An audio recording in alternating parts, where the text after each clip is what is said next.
তোমার সৌন্দর্যে এত মায়া কেন? তোমার চোখে কাজলের ছায়া কেন? দৃষ্টি দিলেই থমকে দাঁড়াই হিয়া, মায়ার বাঁধনে আমায় নিলে যে নিয়া।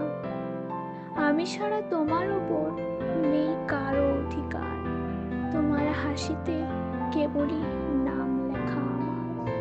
হৃদয় গহীনে জমেছে অফুরন্ত মায়ার টান, তুমি তো আমার সবটুকু অভিমান। তোমার সমস্ত অস্তিত্ব জুড়ে বসবাস শুধু আমার। তুমি মোর আস্তানা, তুমি স্বপ্নারূপী পাহাড়। নিঃশ্বাসে প্রশ্বাসে মিশে আছো প্রতিটি ক্ষণ। তোমায় ঘিরে বাঁচে আমার এই ব্যাকুল মন। এই মায়াবী রূপ আর অধিকারের গল্প কখনো ফুরাবে না জানি, হবে না তা অল্প। চিরকাল থেকো তুমি এভাবেই আমার ছায়া হয়ে, ভালোবাসার রঙিন ভেলায় আমায় নিয়ে বয়ে।